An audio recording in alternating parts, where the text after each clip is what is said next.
to curtail the flow of drug cartel smuggling and migrants and drugs. The first involves inspections. A zero-tolerance policy for unsafe vehicles for smuggling migrants across the border is being implemented immediately. Cartels use vehicles, many of them dangerous commercial trucks, to smuggle immigrants, deadly fentanyl, and other illegal cargo into Texas and onto our roadways.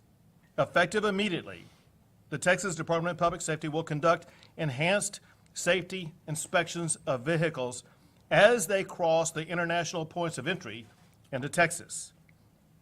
Now, I know in advance this is going to dramatically slow traffic from Mexico into Texas. It is a byproduct of cartels crossing the border from Mexico into Texas. And at this time, I'm going to sign my directive to Colonel McCraw, the Director of the Texas Department of Public Safety.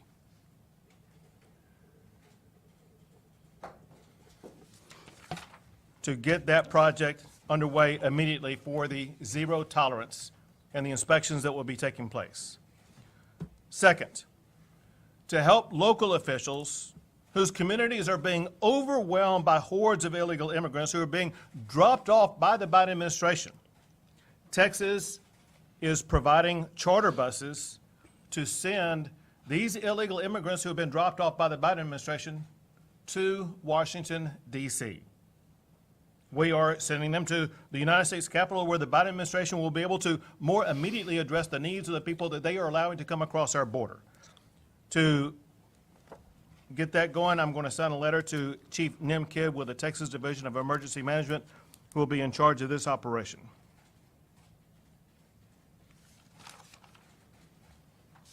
Together, and to recap on these, what Colonel McCraw is charged to do is, in this letter I say that I hereby direct the Texas Department of Public Safety to conduct enhanced safety inspections of vehicles as they cross international points of entry into Texas. These inspections should bring immediately, or should begin to immediately help ensure that Texans are not endangered by unsafe vehicles and their unsafe drivers. And in the letter that I provided to Chief Nim Kidd concerning the transportation by bus of migrants to Washington, D.C., I say, I hereby direct the Texas Division of Emergency Management to begin coordinating the transportation of illegal aliens to Washington, D.C. Now, those two strategies are, in addition to announcing the following actions to further deter illegal immigrants, including deploying boat blockades at appropriate regions in the Rio Grande River, deploying razor wire at low water crossings and high traffic areas, creating container blockades to drive people away from low water crossings. And additionally, the National Guard will begin its first phase of mass migration rehearsals tomorrow to begin the preparation for what we are anticipating to be a potential mass influx of people coming across the border. All troopers and specially trained National Guard will be equipped with riot gear in case of potential caravan violence, like what we have all seen occur in Mexico as the caravans were making their way toward the United States. And then on top of that, the border region is going to be lit during night in prominent smuggling areas to make it far easier to detect any activity that is taking place. Now, as I said before, this is stage one of a two-part process, at least two-part process. There will be more announcements that will come next week. Over the course between today and next week, Texas will continue to evaluate the threats that are posed by the Biden administration's open border policies and announce additional actions next week to respond to these unprecedented illegal border crossings. At this time, I will turn it over to Director Steve McCraw of the Texas Department of Public Safety. Thank you, Governor. Well, Governor, we're going to be in operations at your direction at 4 p.m. today. Excellent. We've got 28 roadway locations that cross into Texas, and we're prepared to launch operations in each of those locations. Thank you. Right, sir. Commercial vehicles, trucking industry is vital to our economy. It's vital to our way of life. And the majority of operators and owners comply with regulations that relates to safety regulations. And that's vitally important because of their impact on Texas roadways and impact on Texas lives. The cartels could care less about that. They don't care about lives. They don't care about how many people they poison. They don't care how many people they kill. They care not. And they're not afraid of violating, and they have and will continue to do so, motor vehicle carrier laws, commercial vehicle enforcement laws. And we've seen it most recently, and in fact, it's been increasing, Governor, the amount of smuggling that we've seen, the use of commercial vehicles that have come over, 62 people crammed into a tanker, or another 82 into a truck along those lines. And obviously, the vehicles are unsafe themselves, but they're even more unsafe because they're carrying people at the time. And the cartels have made it very clear to these drivers, you don't give up to the police. You immediately try to flee from the police. You get these things called bailouts, where the driver leaves and the vehicle continues on. And it risks the lives of not only the people that are on board, but also the community. And these continue to happen. Now, in Texas, we have over 285,000 registered commercial vehicles. And Customs and Border Protection reports that they receive across those 28 roadways we talked about, 4.8 million commercial vehicles a year that enter Texas. That's an important point to note because as we've been informed by our DHS counterparts, they're projecting that these numbers are going to vastly increase. Of course, as a result of that, the elimination of Title 42, they're expecting numbers that are so high that they've, and we're already at a record high for Texas history right now in terms of apprehensions. And in anticipation of that, we expect the cartels to do as they've done before when Border Patrol is taken off the line, is fully exploit that, including not between the ports of entry, but at the ports of entry, Governor. So here's an opportunity, based on your leadership, to be proactive, to do what we can to deter, unsafe commercial vehicles onto our roadways. And as we've mentioned, we began operations at 4 p.m. today. Thank you. One of the concerns that was raised today by local officials is a concern that we've heard repeatedly, and that's the concern that Colonel McCraw raised about bailouts. This will address those bailouts, so it will not completely solve them, but it should go to reduce the number of bailouts that we are experiencing here in the Lone Star State. Next is the Adjutant General, General Selzer. Thank you, Governor. As you've alluded to, due to the impending elimination of Title 42, the Texas Military Department, in collaboration with our partners at DPS, will be conducting mass migration response rehearsals at multiple locations along the Texas southern border. These iterative rehearsals will commence tomorrow in 5 locations and continue well into May. We will practice employing maritime, engineering, and civil disturbance capabilities along varied avenues of approach to Texas. For the maritime portion of this, as the Governor said, we are employing boats with DPS and Texas Parks and Wildlife to form a blockade on the river to keep people from crossing into Texas. For engineering capabilities, we'll be prepared to hastily put out concertina wire and produce concertina holding areas for anybody who should decide to attempt to cross into Texas. And then lastly, our civil disturbance capabilities will be in full force to have a non-lethal means of blocking people from entering the state.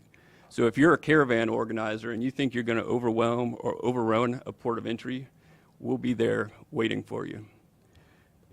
If you live in or along the southern border of Texas, you can anticipate to see increased military activity in the RGV along the Ansel Duas Bridge area, Eagle Pass, Del Rio, Laredo, and Zapata.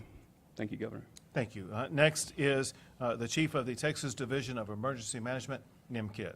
Thank you, Governor. Our team has already begun communication with our local officials to identify pickup location points. Resources have been ordered, and we'll be ready to implement our part of this plan tomorrow morning. Great. Thank you. Any questions? Governor, what's your response to Senator Hinojosa? Go ahead. Can we talk about the resources allocated to local officials? I'm sure that you've heard from the mayor and McAllen, and we've had issues with capacity once migrants are released into the cities, and we have run out of shelter at least over the summer. Are resources going to be allocated to address that? So in part, in response to what the state is doing concerning addressing border-related issues, there has been funding that has been made available to some local officials. One thing that we are making available, I think you mentioned the mayor of McAllen. Is that right? One thing that we are making available to the mayor of McAllen, as opposed to McAllen having to shoulder the burden and cost of dealing with the incredibly large number of migrants that the Biden administration is basically just leaving there in McAllen. Texas is now offering the process of being able to deploy and move all those migrants by bus to Washington, D.C. Governor, Thank you. The inspection points, what will that look like? How close to ports of entry will they be? And from a constitutional standpoint, why is it legal? I'll answer the second question, and I'll let the colonel answer both questions. Listen, for the way that the Texas Department of Public Safety will go about this process, they have been through all the legal issues before. It will be happening in the state of Texas, not on the international boundary. So that this is occurring on Texas property, on Texas roadways, which the Texas Department of Public Safety is authorized by law to conduct inspections exactly like what they will be doing. They will conduct them in a way that will ensure that there will be no constitutional issues that can validly be raised against it. Of course, everyone always files a lawsuit. We wouldn't be surprised by a lawsuit, but we know that the process that will be used by the Texas Department of Public Safety will be upheld by the law. As it concerns exactly where they're located, how they will be conducted, that would be more appropriate to be answered by Colonel McCraw. Yes, sir. Well, first, they're not going to be on federal property. They won't be on the bridges where the Office of Field Operation operates, where we've not even asked for permission to be able to operate there. It's going to be in Texas. And we already do this at these bridges anyway. We conduct safety checks. So we're really expanding it. And although we only do a small percentage right now, it's very important, especially in lieu of how many is coming across, how many came across in 2021, and the activity that we're seeing in terms of how they're being used for smuggling. But importantly, not just smuggling, because the purpose of a safety inspection is just that. It's the safety of that vehicle and the safety of that driver. So it's our job, when we talk about commercial vehicle enforcement, is to ensure that every commercial vehicle that comes across the international bridge and onto Texas roadways is safe, and the driver is safe as well. If it's not, we'll put them out of service. As far as the notification, how will that happen from DPS to the truckers? As we do anytime they come off the bridge, we will direct that. They'll have plenty of forewarning in terms of what's happening, and we'll communicate that to them clearly. We'll use signage, but more importantly, we'll have troopers on the ground to be able to direct them.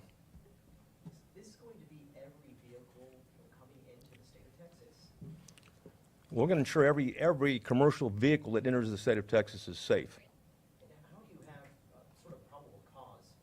We don't need probable cause to do safety commercial vehicle enforcement inspections, and that's what we're doing. It's not a subterfuge to locate crime. It's simply to make sure that those vehicles are safe when they enter Texas. I just want to make sure that's Yeah. clear. Yeah. I also want to bring up the fact that Operation Lone Star is leaving an additional $531 million. I guess we could speak to, is this something that we can see funded? And we're talking about these operations, both from DPS as well as the Texas Department of Emergency Management. Is there funding to make this happen consistently?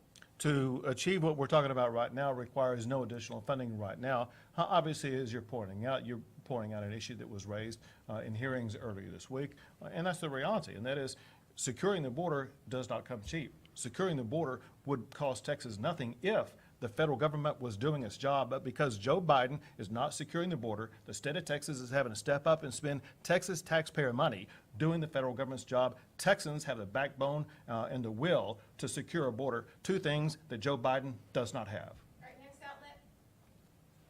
Regarding the charter buses, how many are we talking? When is it set to begin? And can you clarify, you're talking about migrants who are like mass released from the federal government into Texas towns that don't have the infrastructure for it. You're going to put them on charter buses and take them to D.C.?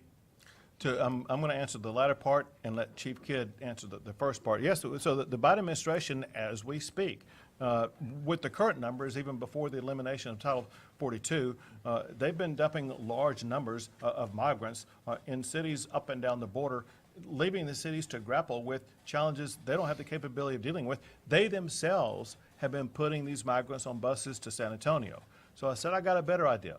As opposed to busing these people to San Antonio, let's continue the ride all the way to Washington, D.C. How can you do I'm that? sorry. Hold on a second. He gets to respond to the first part of the question. Thank you. The first part of the question, the long answer is, in past disasters, We have pulled up to 900 buses for operations to do evacuations. We will use as many buses as we need to follow the governor's direction to get this done. Two more questions. Is there a place in DC that you all are planning to send these migrants to? Is there a designated area you guys have in this plan? The first location will be the steps of the United States Capitol. All right, last question. Governor, there was reports today that you would declare an invasion and deputize National Guard and state troopers. You didn't mention that today. Is that something that you have planned to do in order to send migrants back across the border? Well, first, I got to tell you, you got to question your sources because apparently they're not good. But secondly, what I'll tell you largely speaking, and that is, as I pointed out earlier, there will be more announcements next week where Texas is evaluating every tool that we can possibly use to make sure that we are doing everything we can to secure the border, period.